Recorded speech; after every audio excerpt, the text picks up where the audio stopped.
கர்த்தருடைய பரிசுத்த நாமத்துக்கு ஸ்தோத்திரம். இந்த நாள்லையும் கூட கர்த்தர் இந்த கிருபையை எனக்கு கொடுத்ததுக்காக அவர் கொடான கொடி நன்றி செலுத்துகிறேன்.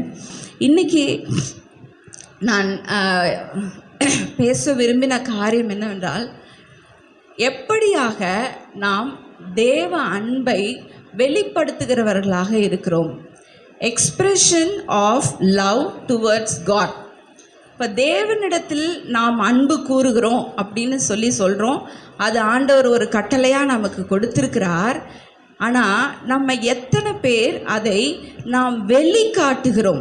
இப்போது நம்ம ஃபேமிலியிலே எடுத்துக்கிட்டோம் அப்படின்னா, ஒரு பெற்றோர்கள் இருக்கிறாங்க, பிள்ளைகள் இருக்கிறாங்க, தாய் தகப்பன்மார்கள் இல்லை ரிலேட்டிவ்ஸ் யாரு கூட இருந்தாலும், இப்போது நம்ம பிள்ளைகளை நம்ம நேசிக்கிறோம் அப்படின்னு சொல்கிறோன்னா நம்ம என்ன பண்ணணும்?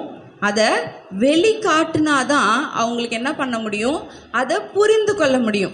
இல்லை நான் சும்மா இப்போ ஜானிக்காவே எடுத்துக்கிட்டா கூட நான் உன்னை நேசிக்கிறேன் அப்படின்னு நான் சொல்லிக்கிட்டே இருந்து எந்த ஒரு வெளிப்பாட்டையும் நான் காண்பிக்கலை அப்படின்னா அதை என்ன பண்ண மாட்டாங்க, அவங்க நம்ப மாட்டாங்க. அம்மா சும்மா சொல்ல தான் செய்வாங்க, எதுவுமே எனக்கு அதுக்குரியதை செய்ய மாட்டாங்க அப்படின்னு தான் நினைப்பாங்க.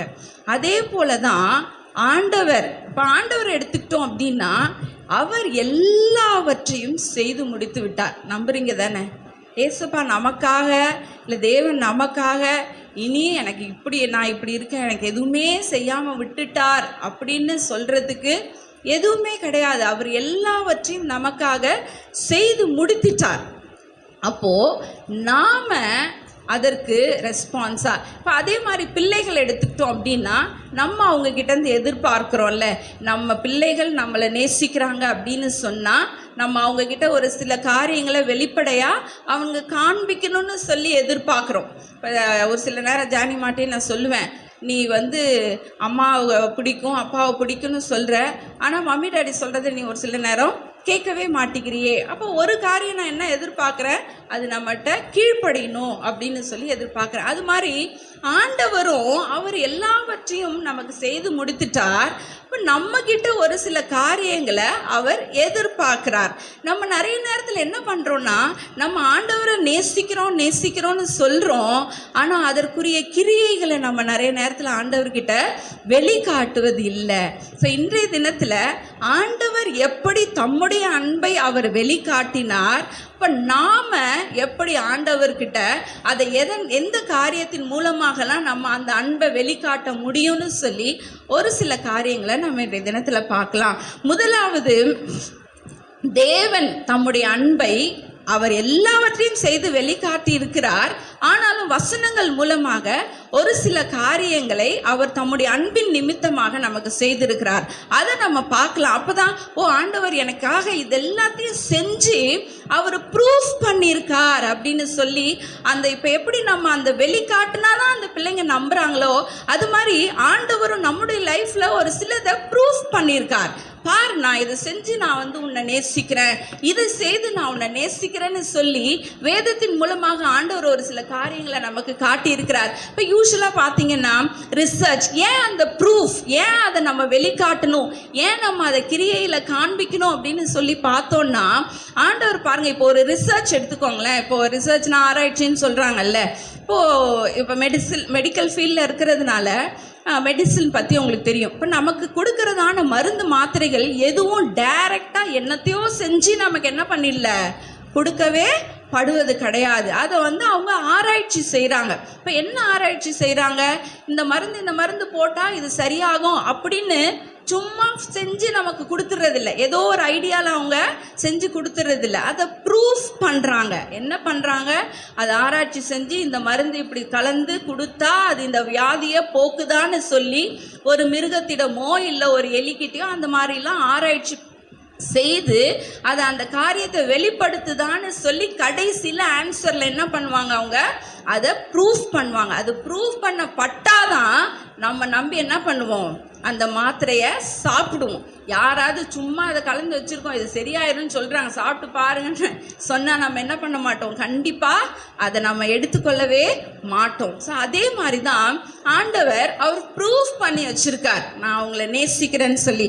முதலாவது வாசிக்கலாம், எல்லாருக்கும் தெரிஞ்ச வசனம் தான், யோவான் 3வது அதிகாரம் 16வது வசனம்.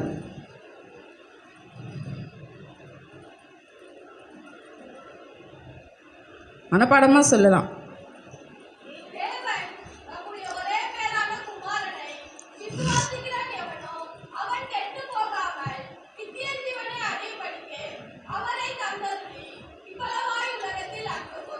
ஸோ இந்த ஒரு வசனத்தில் இந்த அநேக காரியங்களை நம்ம கற்றுக்கொள்ள முடியும். ஆனால் இங்கே நான் சொல்ல விரும்புகிறது என்னென்னா, ஆண்டவர் என்ன செஞ்சு இவ்வளவாய் உலகத்தில் அன்பு கூர்ந்தார் அப்படின்னு சொல்லி இங்கே போடப்பட்டிருக்கு. என்னத்தை காண்பித்து அவர் நம்ம மேலே அன்பு வைத்தார்னு இங்கே போடப்பட்டிருக்குன்னா, தம்முடைய குமாரனாகிய இயேசு கிறிஸ்துவை நமக்காக கொடுத்ததினால, நமக்காக தந்ததுனால, பார் என்னுடைய குமாரன் எவ்வளவு நிறைய வசனங்களில் நம்ம பார்க்குறோம். ஆண்டவரும் குமாரனாக இயேசு கிறிஸ்துவும் பிதாவும் குமாரனும் எவ்வளவு அன்புள்ளவங்களாக இருந்தாங்க, எவ்வளவு ஐக்கியமாக இருந்தாங்க அப்படின்னு சொல்லி நம்ம எல்லாரும் அறிந்த காரியம். அப்போ அந்த குமாரனை அவர் என்ன பண்ணாராம், நமக்காக கொடுத்தார் அப்படின்னு சொல்லி போடப்பட்டிருக்கு. இப்போ தேவன் அவருக்கு பிடித்ததை நமக்காக என்ன பண்ணார், கொடுத்தார் அப்படின்னு சொல்லி பார்க்குறோம். இதன் மூலமாக தம்முடைய அன்பை என்ன பண்ணுறாரு, வெளிக்கொண்டு வருகிறார். ஸோ நிறைய நேரத்தில் நம்ம பார்த்தோம் அப்படின்னா, நமக்கு பிடிக்காததை விட்டு கொடுக்கறதுக்கே நமக்கு என்ன பண்ணுறதில்ல, ஒரு சில நேரம் மனசு வரதில்லை. இப்போ வீட்டில் ஒரு பொருள் எடுத்துக்கிட்டோம்னு வச்சுக்கோங்களேன், அதை யூஸ் கூட பண்ண மாட்டோம், அது மேலே அவ்வளோ நாட்டம் கூட இருக்காது. ஆனால் அதை எடுத்து மற்றவங்களுக்கு அது யூஸ்ஃபுல்லாக இருக்குன்னு தெரிஞ்சால் கூட நமக்கு என்ன பண்ணுறதில்ல, ஒரு சில நேரம் மனசு வர்றதில்லை. பிடிக்காததுக்கு என்ன ஆக மொத்தம் அது நம்ம வீட்டில் எங்கன்னா ஒரு மூலையில் கிடக்கணும். அது மாதிரி அந்த மாதிரியான ஒரு குணாதிசயம் உடையவர்களாக மனிதர்களாகிய நாம் இருக்கிறோம். ஆனால் ஆண்டவர் பாருங்க, அவர் நேசித்த குமாரனை, அவருக்கு பிடித்தவரை, அவர் கூடவே இருந்தவரை, அவங்க எல்லாரும் 3 பேரும் ஒன்றா இருந்தாங்க அப்படின்லாம் நம்ம வசனத்தில் வாசிக்கிறோம். அப்படி தனக்கு இஷ்டமானதை என்ன பண்ணாரு, நமக்கு கொடுத்து தம்முடைய அன்பை வெளிப்படுத்தினார் அப்படின்னு சொல்லி நம்ம பார்க்குறோம். இந்த வேளையில நம்ம யோசிச்சு பார்க்கலாம், ஆண்டவருக்காக இல்லை ஆண்டவர்கிட்ட அன்பு செலுத்துறோன்னு, இல்லை மற்றவர்களிடத்துல அன்பு செலுத்துறோன்னு சொல்ற நாம நமக்கு பிடிச்சதை நம்ம மற்றவங்களுக்கு கொடுக்குறோமா? நிறைய நேரத்தில் நமக்கு பிடித்ததான காரியத்தை விட்டு கொடுப்பதோ, இல்லை அதை செய்யாமல் இருப்பதோ, அதை நம்ம ஆண்டவருக்காக நான் செய்ய மாட்டேன்னு நமக்கு பிடிச்சதை விடுவதற்கு நம்ம நிறைய நேரத்தில் இன்னைக்கு நமக்கு மனசில்லாதவர்களாக நம்ம இருக்கிறோம். ஆண்டவரிடத்துல நாம் அன்பு காட்டுவோம் என்றால், நாம் அதற்கு பிரதிபலனாக நமக்கு பிடித்ததை, நமக்கு பிடிச்சதுன்னு பார்த்தோன்னு வச்சுக்கோங்களேன், என்ன பிடிக்கும்னு யோசிச்சு பாருங்க. ஒரு குணாதிசயம் இல்லை நம்மளுடைய செய்கைகள் அப்படின்னு சொல்லி பார்த்தோன்னா, அநேகருக்கு இன்னைக்கு மொபைல் ஃபோன்னா ரொம்ப இஷ்டம். அநேகருக்கு இன்னைக்கு பார்த்தீங்க அப்படின்னா ரொம்ப அந்த என்ன சொல்கிறது, இந்த பெண்கள் அதுவும் முக்கியமாக இந்த ஊர் பக்கம் இல்லை இந்த கொஞ்சம் அந்த ஸ்லம் ரீஜனுக்கெலாம் போனீங்கன்னா, அந்த உட்காந்து ஜாலியாக பேசிக்கிட்டே இருக்கணும். வீண் பேச்சுகள், அரட்டை பேச்சுகள், கிண்டல் அடிப்பது, இதெல்லாம் தான் பார்த்தீங்க அப்படின்னா ரொம்ப இஷ்டம். வாலிப பிள்ளைகளுக்கு பார்த்தீங்கன்னா ஃப்ரெண்ட்ஸ், கேர்ள் ஃப்ரெண்ட், பாய் ஃப்ரெண்ட், யாராக இருக்கட்டும், அதுதான் பிடிச்சிருக்கு.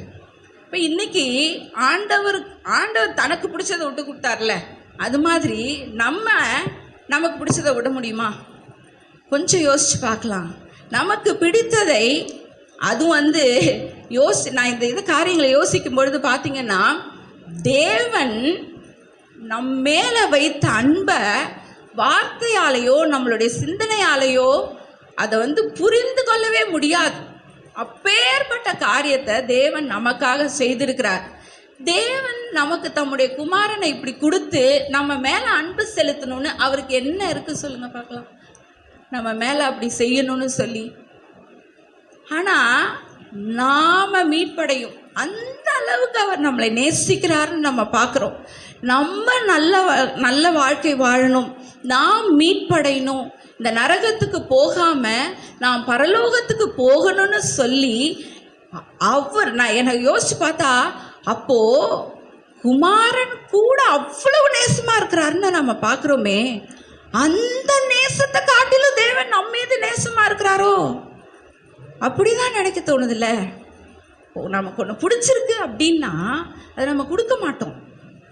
ஆனால் அதை நம்ம ஒருத்தவங்களுக்கு பிடிக்கிறோம் அப்படின்னா, அப்போ அந்த பிடிச்சதை காட்டிலும் அந்த நபரை என்ன பண்ணுறோம், நம்ம அதிகமாக நேசிக்கிறோம். இப்போ பிதாவுடைய அன்பு எவ்வளவாய் நம்மக்கிட்ட இருக்குது பாருங்க. ஏன்னா எந்த ஒரு கட்டளையும் தேவையே இல்லை அவருக்கு. நம்மளை இப்படி நேசிக்கணும்னு பிதாவுக்கு என்ன இருக்கு சொல்லுங்க? அப்படிப்பட்ட அன்புக்கு நாம் நமக்கு பிடித்ததை விட்டு கொடுக்கிறோமா? அதையும் ஏன் அதை ஆண்டவர் விட்டு கொடுக்க சொல்றாரு? அதுலேயும் பார்த்தீங்கன்னா அவருக்கு எந்த ஒரு நன்மையோ, நாம் இந்த காரியத்தை செய்கிறதுனால, நமக்கு பிடிச்சதை விட்டு கொடுக்கறதுனால ஆண்டவருக்கு எந்த லாபமும் கிடையாது. நாம் வீண் பேச்சு பேசாமல் இருக்கிறதுனால ஆண்டவருக்கு ஏதாவது லாபம் இருக்கா? நாம் அந்த மொபைல் ஃபோனையே பார்த்துக்கிட்டு உட்காந்துருக்கிறதுனால ஆண்டவருக்கு ஏதாவது லாபம் இருக்கா? நீ பார்த்தா பாரு, பார்க்காட்டினா இருன்னு ஆண்டவர் விட்டுடலாமே. ஆனால் ஏன் ஆண்டவர் அதெல்லாம் நம்மக்கிட்ட எதிர்பார்க்குறார்?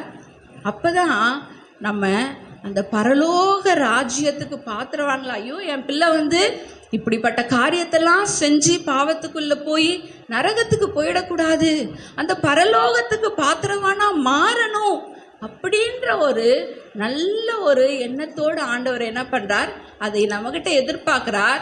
இன்னவே அது இன்டைரக்டாக பார்த்தீங்கன்னா அது நம்முடைய நன்மைக்காக தான். அதுலேயும் ஆண்டவருக்கு எந்த ஒரு லாபமும் கிடையாது. ஸோ ஆண்டவர் பார்த்தீங்கன்னா தம்முடைய குமாரனை கொடுத்து அவர் நம்மக்கிட்ட அன்பு கூர்ந்தார்னு பார்க்குறோம். அடுத்ததாக ரோமர் 5வது அதிகாரம் 8வது வசனம்.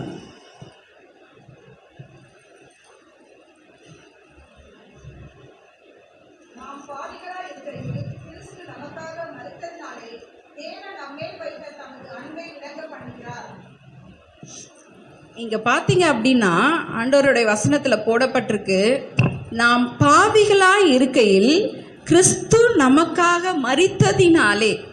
அடுத்தது ஆண்டவர் என்ன செய்ய வச்சிருக்கிறார்?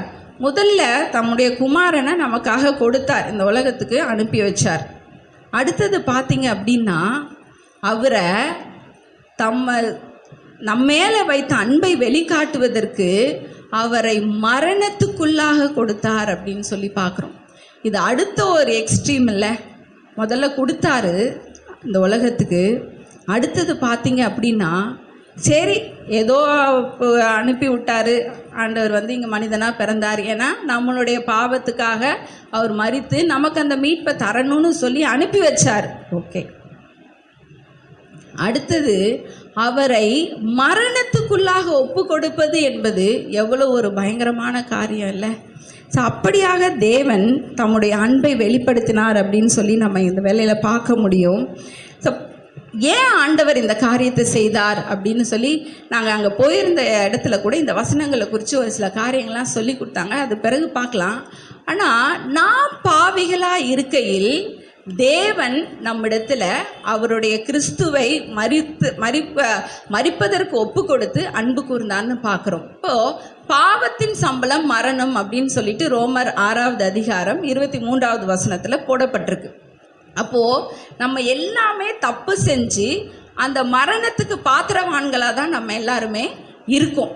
ஆனால் அந்த மரணத்தை நாம் அடையாதபடிக்கு தம்முடைய குமாரனாகிய கிறிஸ்துவை என்ன பண்ணாராம், அந்த மரணத்துக்குள்ளாக ஒப்பு கொடுத்து அவர் நம் மீது அன்பு கூர்ந்தார் அப்படின்னு சொல்லி போடுறோம். அப்போது ஆண்டவர் தம்முடைய குமாரனை மரணத்துக்கு ஒப்பு கொடுத்ததின் நிமித்தமாக தம்முடைய அன்பை என்ன பண்ணார், வெளிக்காட்டி இருக்கிறார் அப்படின்னு சொல்லி இந்த வசனங்கள் மூலமாக நாம் அறிந்து கொள்ள முடியும்.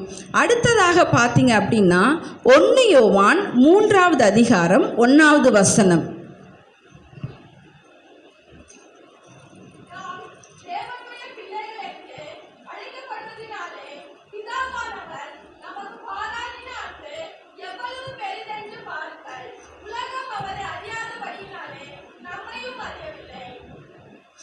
இங்கே ஆண்டவர் என்ன ஒரு காரியத்தை நமக்கு கொடுத்துருக்கிறார் இந்த வசனத்தின்படி பார்க்கும் பொழுது, நம்மை அவருடைய பிள்ளைகளாக என்ன பண்ணியிருக்கிறாரு, மாற்றி இருக்கிறார் அப்படின்னு சொல்லி நம்ம பார்க்க முடியும்.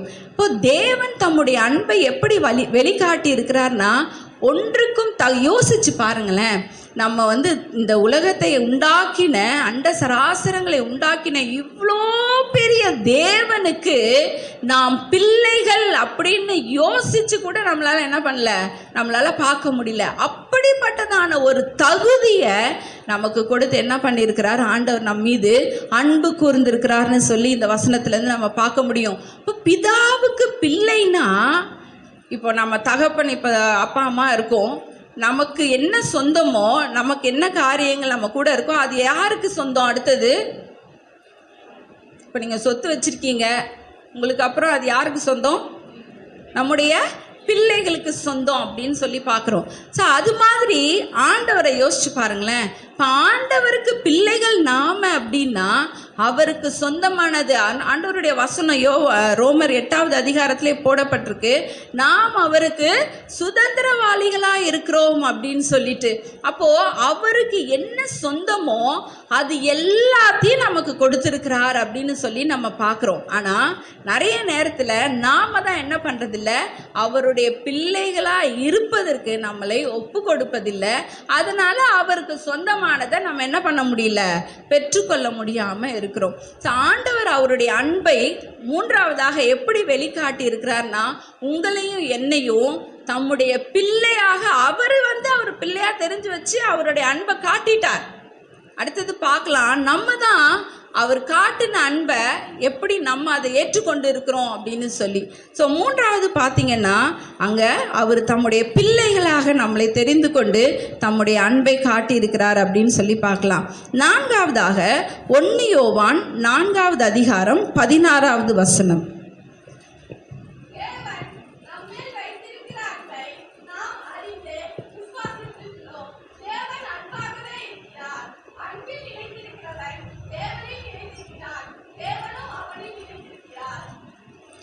ஸோ இங்கே பார்த்தீங்கன்னா அந்த வசனம் ஆரம்பிப்பதற்கு முன்பாக ஆங்கிலத்தில் பார்த்தீங்கன்னா தெரியும், தேர்ஃபோர் இல்லை ஆதலால் அப்படின்ற மாதிரி கொடுக்கப்பட்டிருக்கும். அதனால அப்படின்னு சொல்லி. ஸோ எதனால அப்படின்னு சொல்லி இங்கே நம்ம பார்க்கலாம். அதுக்கு முன்பாக இருக்கிற வசனத்தை பாருங்கள். இயேசுவானவர் தேவனுடைய குமாரன் என்று அறிக்கை பண்ணுகிறவன் எவனோ அவனில் தேவன் நிலைத்திருக்கிறார், அவனும் தேவனில் நிலைத்திருக்கிறான். தேவன் நம்மேல் வைத்திருக்கிற அன்பை நாம் அறிந்து விசுவாசித்திருக்கிறோம். தேவன் அன்பாகவே இருக்கிறார். இப்போ இயேசுவை தேவகுமாரன் என்று அறிக்கை செய்கிறவன் இடத்தில் தேவன் நிலைத்திருக்கிறார் அப்படின்னு சொல்லி பார்க்குறோம். அப்போது நான்காவதாக தேவன் நமக்குள்ளாக, இங்கிலீஷில் போடப்பட்டிருக்கு abide in, he is abiding in us அப்படின்னு சொல்லி. இப்போ தேவன் நமக்குள்ளாக நிலைத்திருக்கிறது தேவன் நம்மேல் இருக்கிற அன்பை காட்டுகிறது. யோசிச்சு பாருங்க, முதலாவது அவர் தேவன் பிதாவாக இருந்தார், அடுத்தது தம்முடைய குமாரனை அவருக்காக ஒப்பு கொடுத்தார். இப்போ குமாரன் வந்தார், நமக்காக இந்த உலகத்தில் மனிதனாக பிறந்தார், அதுக்கப்புறம் ஊழியம் செய்தார், அதுக்கப்புறம் மரித்தார், உயிரோடு எழுந்து பிதாவினுடைய வலது பாரசத்தில் போயிருக்கிறாருன்னு நம்ம பார்க்குறோம். இப்போ அதுக்கப்புறம் நமக்கு என்ன ஹோப்? எப்படி ஆண்டவர் நம்ம கூட இருப்பார், எப்படி அப்படின்னு யோசித்து பார்க்கும்பொழுது ஆண்டவர் பாருங்க, அவர் நமக்குள்ளாக இருக்கிறத செய்து தம்முடைய அன்பை வெளிக்காட்டி இருக்கிறார்னு சொல்லி இங்கே நம்ம பார்க்குறோம். இப்போ அவர் எப்படி நமக்குள்ளே இருக்க முடியும்? அவ்வளோ பெரிய தேவன் எப்படி நமக்குள்ளே இருக்க முடியும்? அங்கே தான் பார்த்தீங்கன்னா நமக்காக பரிசுத்த ஆவியானவரை கொடுத்து அவர் நமக்குள்ளாக வாசம் பண்ணுவதை இங்கே பிதா நமக்குள்ளாக இருப்பதாக வசனத்தில் போடப்பட்டிருக்கு. அதுக்கு முன்பாக இருக்கிற இன்னைக்கு நம்ம ஒரு சில வசனங்களை மாத்திரமே கடைசியாக நம்ம வாசிக்க போகிறோம். அதில் நம்ம என்ன சொல்கிறது, பெருசாக எக்ஸ்பிளைன் பண்ணுறதுக்கோ இல்லை விவரித்து சொல்லுவதற்கு ஒன்றுமே இல்லை. பொறுமையாக அந்த வசனங்களை வாசிக்கும் பொழுதே ஆண்டவர் நம்ம கூட இடைப்படுகிறத நம்ம பார்க்க முடியும். அப்படியாக பாருங்க, பரிசுத்த ஆவியானவர் நமக்குள்ளாக வாசம் பண்ணும்படியாக அவர் தந்தருளி இருப்பது தேவனுடைய அன்பை வெளிக்காட்டுகிறதா இருக்கிறது. ஆண்டவருடைய வசனத்தில் யோவானில் பார்க்குறோம், நான் போனால் உங்களிடத்துல பரிசுத்த ஆவியானவர் தேற்றரவாளன் வருவார் அப்படின்னு சொல்லி இயேசு கிறிஸ்து சொல்கிறார். அவர் நமக்குள்ள இன்னைக்கு காலையில் பாடணும், எங்களுக்குள்ளே வாசம் பண்ணும் எங்கள் நல்ல ஆவியானவன் சொல்லிட்டு. அப்போ பிதாவானவர் இங்க இயேசு கிறிஸ்துவ அறிக்கை பண்ணுகிறவருக்குள்ள நிலைத்திருப்பார், அபைட் அப்படின்னு சொல்லி போட்டிருக்கு. அப்போ பரிசுத்த ஆவியானவர் நமக்குள்ளாக தந்தருளப்பட்டதை இங்க இந்த வசனத்துல நம்ம பார்க்க முடியும். இந்த 4 காரியங்களை உங்களிடத்துல ஏற்கனவே நிறைய காரியங்கள் எல்லாமே ஆண்டவர் நமக்கு செய்திருக்கிறார். இந்த வசனத்தின் மூலமாக தேவன் நம் மீது எப்படியெல்லாம் அவர் தம்முடைய அன்பை வெளிக்காட்டி இருக்கிறார் அப்படின்னு சொல்லி இந்த காரியங்களை கொண்டு நம்ம பார்த்தோம். ஒன்று பார்த்தீங்கன்னா தம்முடைய குமாரனை நமக்காக தந்தருளினார். அதோட அவர் மரிப்பதற்கும் ஒப்பு கொடுத்து தம்முடைய அன்பை வெளிக்காட்டினார்னு சொல்லி பார்க்குறோம். கொஞ்சம் யோசிச்சு பாருங்க, நம்ம பிள்ளைங்களை யாருக்காவது ஒருத்தருக்கு நம்ம அன்பு செலுத்துகிறோன்றதுக்காக மரிப்பதற்கு நம்ம ஒப்பு கொடுப்போமா? யூஸ்வலாக அந்த எவாஞ்சலிக்கல் மீட்டிங்கில் அந்த பிரிட்ஜ் வீடியோன்னு ஒன்று பார்ப்பாங்க. அது ஒரு வீடியோ தான், ஆனால் அதை பார்க்கும்போதே எப்போதும் அதை பார்க்கும்போதும் சரி, அதை யோசிக்கும் போதும் சரி, கண்ணீர் வராமல் இருக்கவே இருக்காது. அந்த தகப்பன் அந்த பிள்ளைய அந்த ஜனங்களை காப்பாற்றுறதுக்காக மரிப்பதற்கு ஒப்பு கொடுப்பார். இதை தான் நம்ம தேவன் நமக்காக செய்தார் அப்படின்னு சொல்லி யோசிக்கும்போது அவருடைய அன்புக்கு, அவருடைய கிரியைகளுக்கு, அவருடைய காரியத்துக்கு ஈடு இணை எதுவுமே கிடையாது. அப்படியாக நம் மீது அன்கண்டிஷனல் லவ்னு சொல்லுவாங்க, நிபந்தனை இல்லாமல் ஒரு அன்பு. தேவனுக்கு நம்ம மீது ஏன் அன்பு செலுத்தணும்னு என்ன இருக்குது? அப்படி அவர் அன்பு செலுத்திருக்கார். மூன்றாவதாக பார்த்தோன்னா அவருடைய பிள்ளைகளாக நம்மளை சூஸ் பண்ணியிருக்கார். அப்படி அவர் தம்முடைய அன்பை வெளிக்காட்டி இருக்கிறார்னு பார்த்தோம். நான்காவதாக பரிசுத்த ஆவியானவரை தேவன் நமக்குள்ள வாசம் நிலைத்திருக்கும்படியாக பரிசுத்த ஆவியானவரை நமக்கு கொடுத்து தம்முடைய அன்பை வெளிக்காட்டி இருக்கிறார் அப்படின்னு சொல்லி நம்ம பார்க்க முடியும். இந்த காரியங்கள் யோசித்து பார்க்கும் பொழுது ஆண்டவருடைய அந்த மாஸ்டர் பிளான்னு சொல்லுவாங்கல்ல, அது எவ்வளவா இருக்குன்னு பாருங்களேன். நம்ம மேலே அவர் காட்டியிருக்கிற அந்த அன்பை அவர் எப்படியெல்லாம் வெளிப்படுத்தி நம்மளை நேசிக்கிறோர் அப்படின்னு சொல்லி நம்ம பார்க்கும் பொழுது, அந்த திட்டத்தை யோசித்து பார்க்கும் பொழுது அது ஒரு பயங்கரமான ஒரு திட்டமாக இருக்குது. ஒரு சில நேரம் ஒரு சில காரியங்கள் நம்ம புத்திக்கு எட்டாததாக இருக்குது. ஒன்றும் இல்லை, நேற்று அந்த ஃப்ளைட்டில் பறக்கும் பொழுது என்னுடைய புத்திக்கெலாம் அது எட்டவே இல்லை. எப்படி அது இவ்வளோ வெயிட்டை தாங்கிட்டு மேலே போகுதுன்னு யோசிச்சா கூட அது நம்ம புத்திக்கு புரியல. ஆண்டவருடைய கிரியைகள் இதெல்லாம், இது மனுஷன் ஆண்டவர் கொடுத்த ஞானத்தில் ஏதோ செஞ்சு இதெல்லாம் நம்ம கண்ணால் பார்க்குறோம். ஆண்டவருடைய கிரியைகள் நம்ம புத்திக்கு எட்டாத காரியங்கள். அவர் தம்முடைய நாம மரித்து போயிருக்கணும், அந்த இடத்துல குமாரனை அனுப்பி வச்சார். அதுக்கப்புறம் ஐயோ குமாரன் திருப்பி எல்லாம் செய்துட்டு மேலே போயிட்டா அப்போ நம்ம பிள்ளைங்க என்ன பண்ணுவாங்க அப்படின்னு யோசிச்சிருப்பார் இல்லை. உடனே அவர் போனார், நமக்குள்ளாக பரிசுத்த ஆவியானவரை கொடுத்து இன்ன வரைக்கும் நமக்கு அந்த ஆவியை தந்தருளி அவர் நம்மளை வழி நடத்தி கொண்டு இருக்கிறார். தம்முடைய அன்பை வெளிக்காட்டி கொண்டே இருக்கிறார். ஸோ அப்படியாக ஆண்டவருடைய அன்பு வெளிப்படுத்தப்பட்டு இருக்கிறது. இப்போது ஆண்டவர் இந்த காரியங்களெல்லாம் செய்து தம்முடைய அன்பை வெளிக்காட்டி இருக்கிறார். இப்போ நாம் எப்படி அந்த ஆண்டவருக்கு நம்முடைய அன்பை நம்ம வெளிக்காட்டுறோம், எப்படி நம்ம ப்ரூஃப் பண்ணுறோம்? நான் ஆரம்பத்தில் சொன்னது மாதிரி நிறைய நேரத்தில் நம்ம ஆண்டவரை நேசிக்கிறோன்னு சொல்கிறோம். ஏன்னா வேதத்தில் போடப்பட்டிருக்கு, ஆண்டவராக கிறிஸ்துவ முழு மனதோடு முழு இருதயத்தோடு எல்லாம் சேவிக்கணும், இல்லை அன்பு கூறணும்னு சொல்லி இதெல்லாம் நமக்கு தெரியுது. நம்ம நிறைய நேரத்தில் அதை செய்யறோம். அப்படின்னு நான் ஆண்டவர் மேலே அன்பு கூறுறேன் அப்படின்னு நிறைய நேரத்தில் நம்ம ஆண்டவர் மேலே அன்பு கூறுறத நம்ம அப்படி நினச்சி சொல்கிறோம். ஆனால் உண்மையாகவே அதை நம்ம ப்ரூஃப் பண்ணுறோமா, நம்மளுடைய லைஃப் மூலமாக அதை செய்து காட்டுறோமா அப்படின்னு சொல்லி நம்ம இன்னைக்கு பார்க்கலாம். ஆண்டவர் செய்த அந்த காரியங்களை வைத்தே நம்ம ஒரு சில காரியங்களை இந்த நேரத்தில் பார்க்கலாம். முதலாவது, ஆண்டவர் நமக்காக கொடுத்தார் அப்படின்னு சொல்லி நம்ம பார்த்தோம். அதுக்கு நான் அப்பயே சொல்லிட்டேன். அப்போ நம்மளும் ஆண்டவருக்காக என்ன பண்ணணும்? கொடுக்கிறவர்களாக இருக்கணும் அப்படின்னு சொல்லிட்டு. ஸோ அப்படி நம்ம என்ன பண்ண முடியும்? நம்ம கொடுக்கிறவர்களாக நமக்கு பிடித்ததை இல்லை பிடிக்காததை எதுவாக இருந்தாலும் ஆண்டவருக்குன்னு நம்ம விட்டு கொடுக்கும் பொழுது நாம் என்ன பண்ணுறோம்? ஆண்டவரிடத்தில் அன்பு காட்டுகிறவர்களாக நம்ம மாறுறோம் அப்படின்னு சொல்லி பார்க்குறோம். அடுத்ததாக பார்க்கும்பொழுது டூ யூ டை, ஆண்டவர் மரித்ததுனால தம்முடைய அன்பை வெளிப்படுத்தினார் அப்படின்னு சொல்லி நம்ம பார்த்தோம். நாம் அது மாதிரி மற்றவர்களுக்காக நாம் அதை செய்கிறோமா? வாசிக்கலாம். 1 யோவான் 3:16.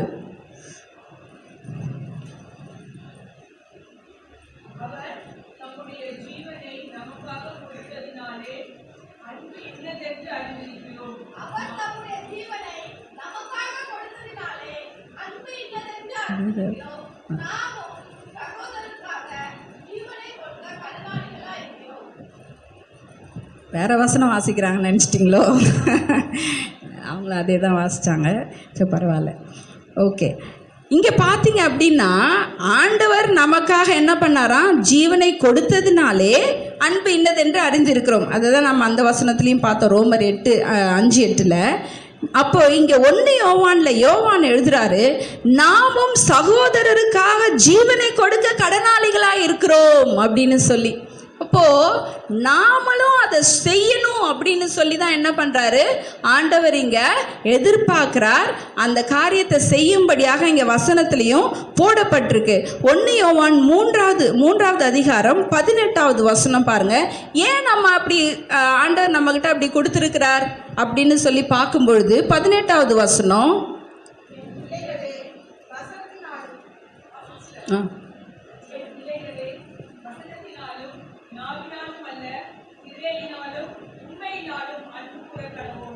இங்கே பார்த்தீங்கன்னா ஏதோ வார்த்தையில் மாத்திரம் இல்லை, நாவினாலும் வசனத்தினாலும் சொல்கிறதுனாலும் மாத்திரம் இல்லை, நம்முடைய அன்பை என்ன பண்ணணும்? கிரியைகளை வெளிப்படுத்தணும் அப்படின்னு சொல்லி இங்கே ஆண்டவருடைய வசனத்தில் போடப்பட்டிருக்கதை பார்க்குறோம். இப்போது கிரியையினால் ஆண்டவரிடத்தில் அன்பு கூறுவதை நம்ம எப்படி வெளிக்காட்டுவோம்? முதலாவது ஆண்டவர் நம்மகிட்ட எதிர்பார்க்கிறது அவருடைய கட்டளைகள். ஸோ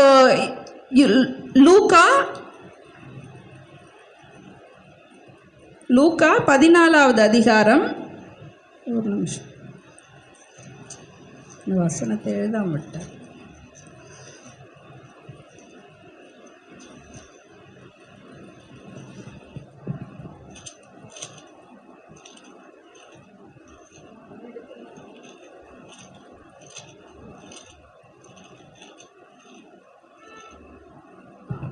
லூக்கா 10வது அதிகாரம் 27வது வசனம்.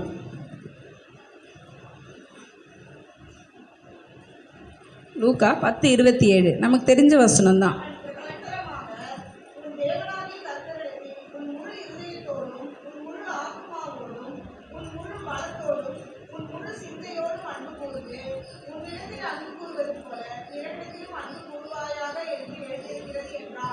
ஸோ இங்கே பார்க்குறோம், நம்ம ஆண்டவர்கிட்ட நான் அன்பு செலுத்துகிறோம் அப்படின்னு சொல்கிறோம். ஆண்டவர்கிட்ட எப்படிலாம் அன்பு, இந்த காரியங்களெல்லாம் முழு இருதயத்தோடு, முழு மனதோடு, முழு சிந்தையோடு, முழு பலத்தோடு, முழு ஆத்மாவோடு அன்பு கூறணும்னு சொல்லிட்டு, அப்போது அந்த ஆண்டவர்கிட்ட காட்டுகிறதான அந்த அன்பு எப்படி ப்ராக்டிக்கலாக வெளிப்படுத்தப்படும் அப்படின்னா, நாம் பிறரிடத்தில், நாம் சகோதரரிடத்தில், நாம் கூட இருக்கிறவங்க கூட நாம் செலுத்துகிற அன்பின் மூலமாக தான் அது வெளிப்படுத்தப்படும் என்று நாம் பார்க்குறோம். அங்கே அதோடு தான் கூட சேர்த்து கொடுக்கப்பட்டிருக்கிறது, பிறனிடத்திலும் அன்பு கூறுவாயாக. சரி, இதை குறித்து நம்ம பழைய ஏற்பாட்டில், இங்கே தான் சரி புதிய ஏற்பாட்டில் இப்படி ஆண்டவர் இயேசப்பா சொல்கிறார் அப்படின்னு எழுதி இருக்கிறதே அப்படின்னு சொல்லி போடப்பட்டிருக்கு. ஸோ அதனால் நீங்கள் பாருங்கள், உபாகமம் 6வது அதிகாரம் 5வது வசனம். ஸோ எனக்கு நான் நேற்று பார்க்கும் பொழுது யூஸ்வலாக இந்த வசனத்தை எல்லாருக்குமே தெரியும், ஆண்டவரை நம்ம இப்படிலாம் அன்பு கூறணும், அது பழைய ஏற்பாட்டிலையும் போடப்பட்டிருக்கு அப்படின்னு சொல்லி. அது உபாகமம் 6:5 இதே வசனத்தை நம்ம அங்கே பார்க்க முடியும். ஆனால் உன்னிடத்தில் அன்பு கூறுவது போல நீ பிறனிடத்திலும் அன்பு கூற வேண்டும் என்று நாம் புதிய ஏற்பாட்டில் நிறைய இடத்துல பார்க்குறோம். அதே கட்டளை பிரமாணத்தை ஆண்டவர் பழைய ஏற்பாட்டிலையும் கொடுத்து வைத்திருக்கிறார். அதை லேவியராகமம் 19வது அதிகாரம் 18வது வசனத்தில் நம்ம வாசிக்க முடியும். அதை எடுத்து வாசிங்க. லேவியராகமம் 19வது அதிகாரம் 18வது வசனம்.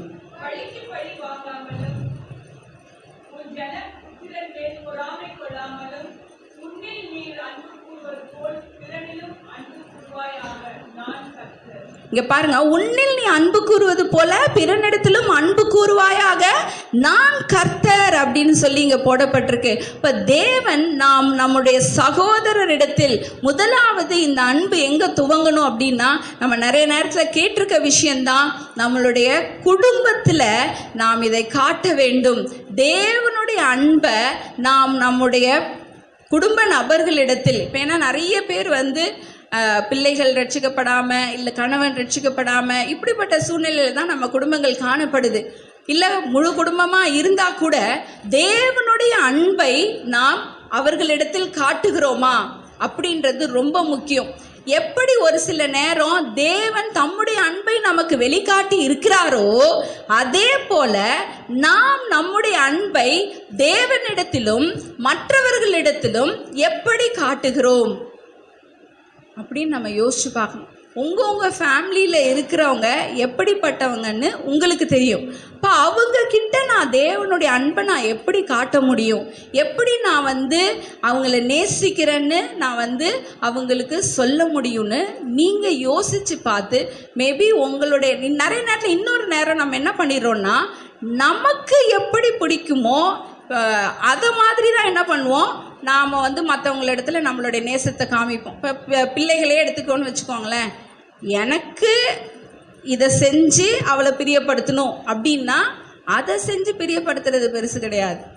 அவங்களுக்கு என்ன பிடிக்குமோ அதை அறிஞ்சு நம்ம செய்கிறது தான் பெரிய விஷயம். ஸோ அப்படியாக உங்கள் குடும்பத்தில் இருக்கவங்கக்கிட்ட அவங்களுக்கு என்ன செஞ்சால் உங்ககிட்ட இருக்கிற அந்த தேவ அன்பை அவங்க புரிஞ்சு கொள்ளுவாங்க, அது உங்களுக்கு தான் தெரியும். நீங்கள் தான் அலசி ஆராய்ஞ்சி பார்க்கணும். இப்போ என் குடும்பத்தில் நான் அலசி ஆராய்ச்சி, நான் தேவ அன்பை காட்டுவதற்கு நான் என்னெல்லாம் பண்ணால் நான் என்னுடைய அன்பை நான் மற்றவர்களுக்கு காட்ட முடியும் அப்படின்னு சொல்லி நாம் ஆராய்ந்து பார்த்து அவர்களுக்கு அதை காட்ட வேண்டும். அடுத்தது பார்த்தீங்க அப்படின்னா, நமக்கு அடுத்தது குடும்பம் அப்படின்னு சொல்லி எடுக்கும் பொழுது அது சபை தான். சபையில் இருக்கிறவங்க கிறிஸ்துவுக்குள் நாம் எல்லாம் பிள்ளைகளாக இருக்கிறோம், தேவனுடைய பிள்ளைகளாக இருக்கிறோன்னு பார்க்குறோம். அப்போது சபையாக குடும்பமாக பார்த்தீங்க அப்படின்னா நம்ம ஒவ்வொருத்தரும் என்னவா இருக்கும், ஒவ்வொருத்தரும் தேவனுக்கு நாம் பிள்ளைகளாக இருக்கோம். அப்போ நம்ம ஒவ்வொருத்தர் யார்? சகோதர சகோதரிகளாக இருக்கிறோம். அப்போது அதனால தான் இங்கே வேதத்தில் போடப்பட்டிருக்கு, உன்னுடைய சகோதரனுக்கு நீ என்ன பண்ண, உன்னுடைய ஜீவனை கொடு அப்படின்னு சொல்லி. அப்போது அவனு மேலே நீங்கள் உன்னுடைய சகோதரனிடத்தில் நீங்கள் அன்பு கூறுங்க அப்படின்னு சொல்லி போடப்பட்டிருக்கு. அப்படியாக இது ஒரு குடும்பம்னு நினச்சோன்னா நம்ம எப்படி ஒருத்தரை ஒருத்தர் நேசிக்கணும், எப்படி ஒருத்தரை ஒருத்தர் விட்டு கொடுக்கணும், எப்படி ஒருத்தரை ஒருத்தர் மன்னிக்கணும், இதெல்லாம் நம்ம என்ன பண்ணணும், நம்ம வாழ்க்கையில் செய்து காட்டுவதன் மூலமாக தான் நம்ம தேவனிடத்தில் அன்பாக இருக்கிறோம் அப்படின்னு சொல்லி நம்ம காட்ட முடியும். நம்ம வாயால் நிறைய நேரத்தில் சொல்கிறோம், இல்லை மனதார நினைக்கிறோம், ஆண்டவரே நான் உங்களை நேசிக்கிறேன்னு. ஆனால் இந்த காரியங்களை நாம் செய்யாத பட்சத்தில் அது உண்மையாக கிரியையினால் அன்பு கூற வேண்டும்னு சொல்லி ஆண்டவருடைய வசனத்தில் போடப்பட்டிருக்கு. அப்போ கிரியையினால் நம்ம என்ன பண்ணலை, உண்மையாக அன்பு கூறல. எங்கேயோ ஒரு இடத்துல நம்ம வாழ்க்கையில் ஏதோ ஒன்று மிஸ் ஆகுது. நம்ம இருதயத்தில் இப்படி நினைக்கிறோம், ஆனால் நம்ம வாழ்க்கையில் அது காணப்படலை. ஸோ அப்படி இல்லாதவர்களாய் ஆண்டவருடைய அன்பு கூறுவது என்பது இதுதான் அப்படின்னு சொல்லி இந்த வசனத்தில் நம்ம தெரிஞ்சுக்க முடியும். யாக்கோபு 2வது அதிகாரம் 8வது வசனம் ஒருத்தரும், கலாத்தியர் 5வது அதிகாரம் 14வது வசனம் ஒருத்தரும் எடுத்து வாசிங்க.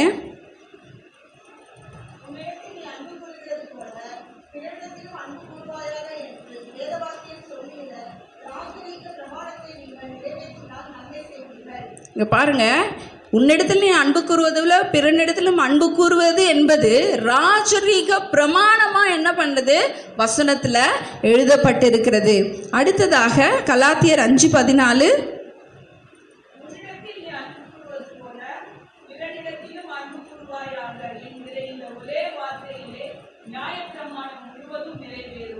இங்கே பாருங்க, ஆண்டவர் இன்னும் எவ்வளோ ஒரு அருமையாக எழுதி வச்சிருக்கிறார் வசனம். இதெல்லாம் இந்த ஒரு காரியத்தை நம்ம செஞ்சோன்னா ஆண்டவரிடத்துலையும் நம்ம அன்பு கூறுற அந்த கட்டளையும் அதுக்குள்ளே வந்துடுது. நியாயப்பிரமாணமே நிறைவேறும்னு சொல்லி போடப்பட்டிருக்கு. அதனால தான் அது ரொம்ப கஷ்டமாக இருக்கு போல இருக்கு நமக்குல்ல. ஆண்டவர் எவ்வளவாய் நம்ம சகோதரர்களை நேசிக்கிறத அவர் வாஞ்சிக்கிறார், நம்ம இடத்துல எதிர்பார்க்கிறார்னு சொல்லி இந்த வசனங்கள் மூலமாக நம்ம அறிந்து கொள்ள முடியும். அதோடு பாருங்கள், யோவான் அந்த புக் ஆஃப் என்ன சொல்கிறது, லவ் அப்படின்னு சொல்லலாம். 1 யோவான் 3வது அதிகாரம் 23வது வசனம் வாசிங்க.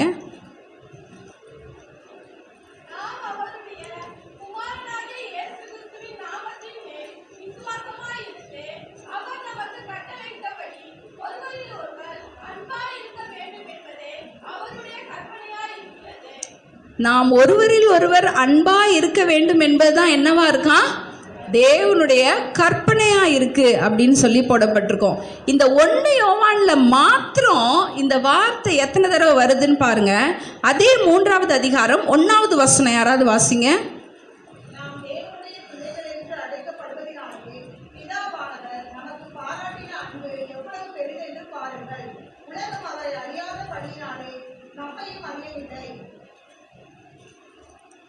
சாரி, ஒரு நிமிஷம்.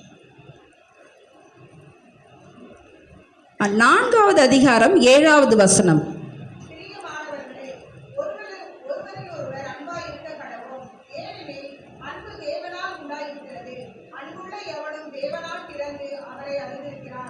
இங்கேயும் பார்த்தீங்கன்னா ஒருவரில் ஒருவர் அன்பா இருக்க வேண்டும்னு போட்டிருக்கு. அதுலயே 4:11 பாருங்க.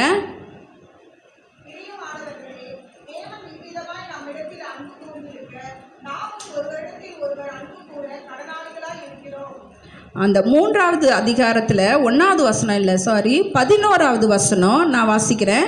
நாம் ஒருவரில் ஒருவர் அன்பு கூற வேண்டும் என்பதே நீங்கள் ஆதி முதல் கேள்விப்பட்ட விசேஷமாக இருக்கிறது அப்படின்னு சொல்லி போடப்பட்டிருக்கு.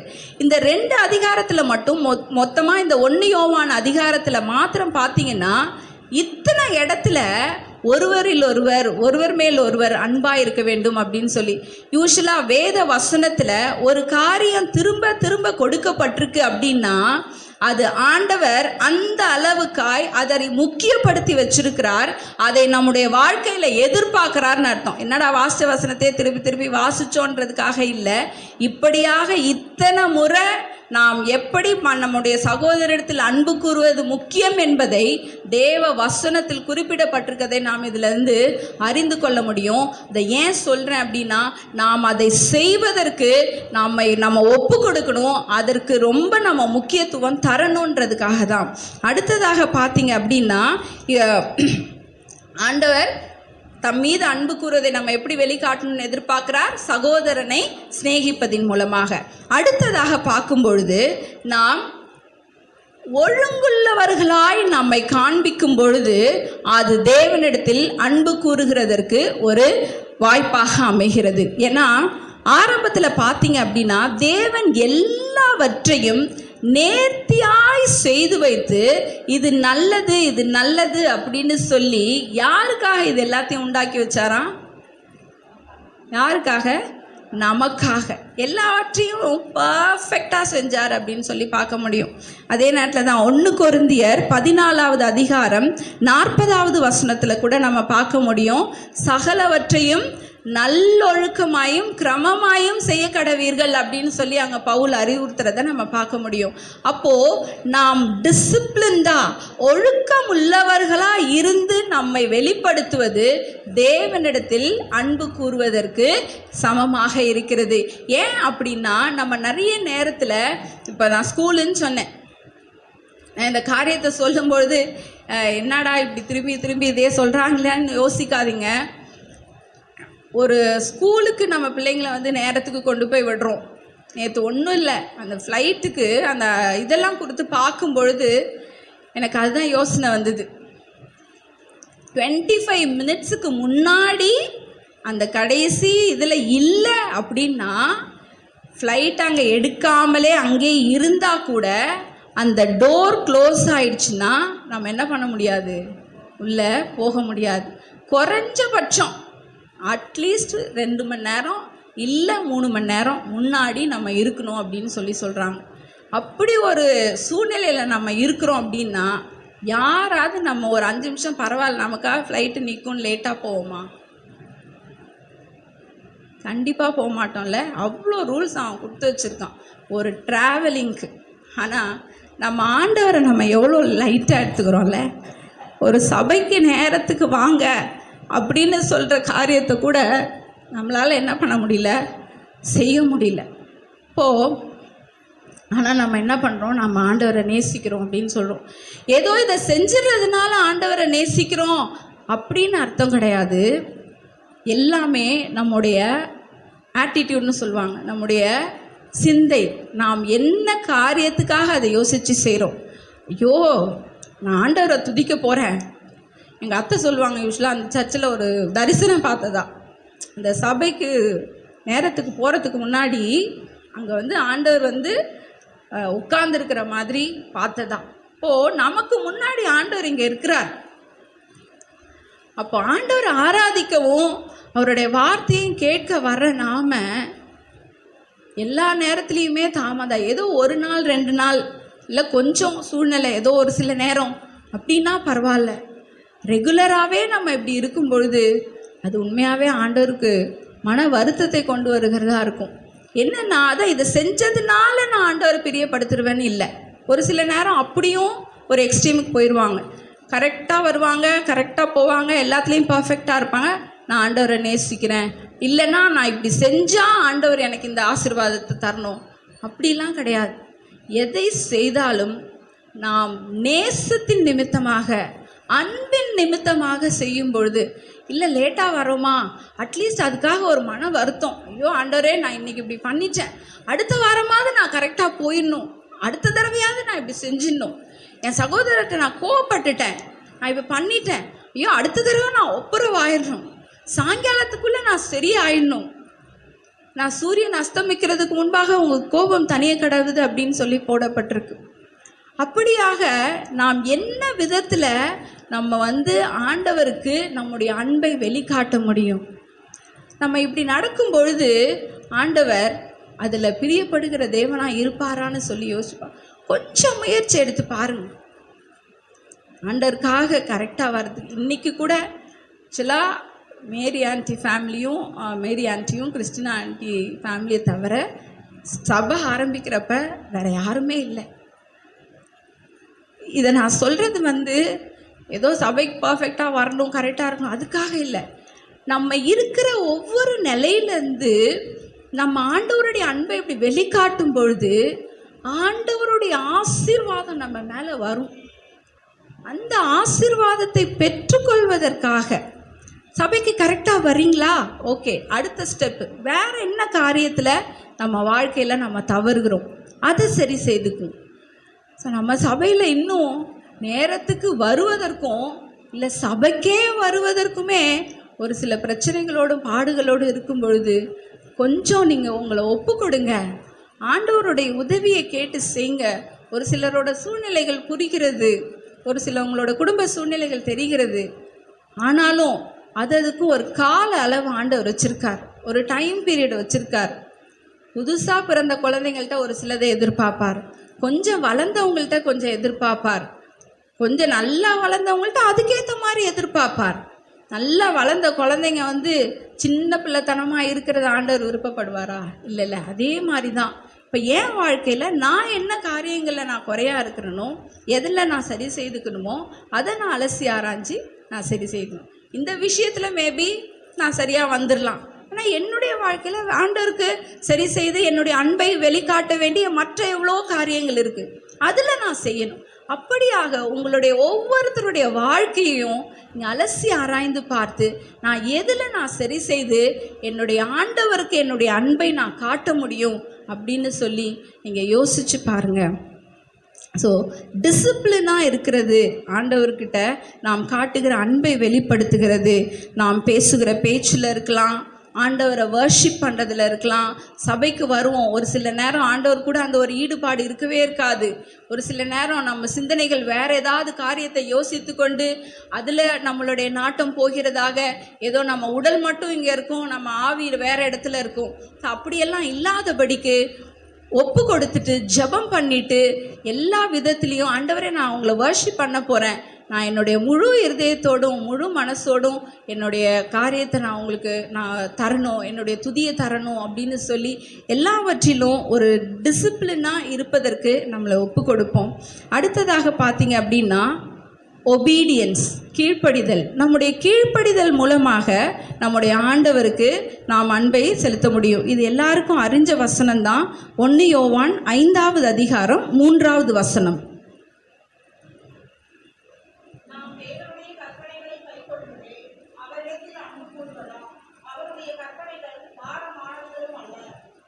நாம் தேவனிடத்தில் அன்பு கூறுவது என்னவா? அவருடைய கட்டளைகளை கை கொள்வது. கை கொள்வதுன்னா என்ன?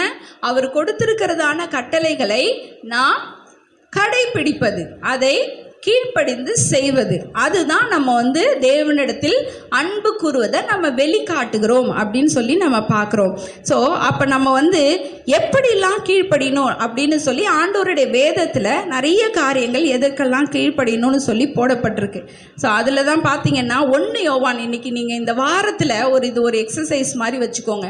1 யோவானுடைய அந்த 5 அதிகாரத்தையும் நீங்கள் வாசித்து பாருங்கள்.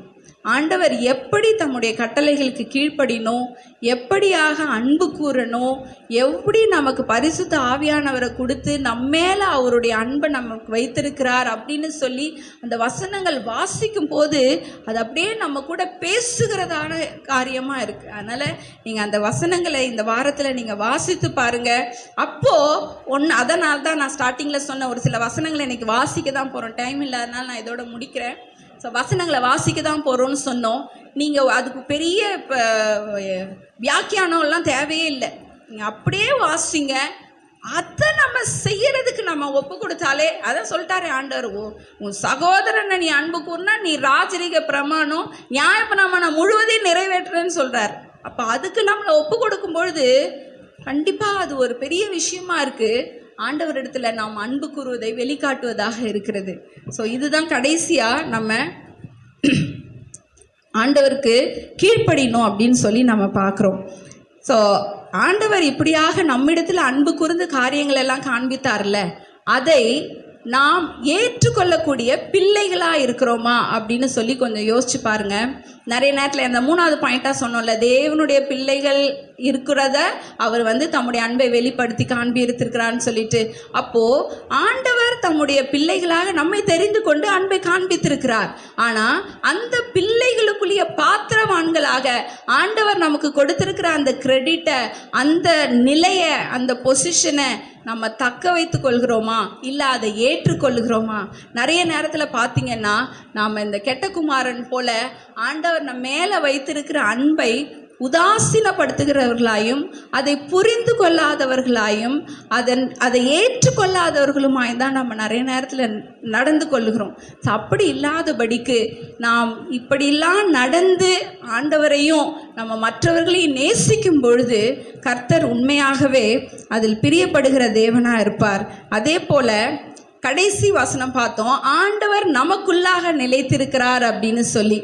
அப்போது ஆண்டவர் நமக்குள்ளாக நிலைத்திருக்கிறார்னா நாம் நிறைய நேரத்தில் எப்படி ரெஸ்பாண்ட் பண்ணுறோம்? அதுதான் யோவான் 15வது அதிகாரத்தில் பார்க்குறோம். நாம் என்ன பண்ணணும்? அவருக்குள்ளாக நிலைத்திருக்க வேண்டும் அப்படின்னு சொல்லி. அவர் நமக்கு பரிசுத்த ஆவியானவர் நமக்குள்ளாக கொடுக்கப்பட்டு நமக்குள்ளாக இருக்கிறார். ஆனால் நிறைய நேரத்தில் நம்ம என்ன பண்ணிடுறோம்னா, அவருக்கு செவி கொடுக்காதவர்களாய், அவருடைய ஆளுகைக்கு நம்மளை ஒப்பு கொடுக்காதவர்களாய் நம்ம நிறைய நேரத்தில் நடந்து விடுகிறோம்.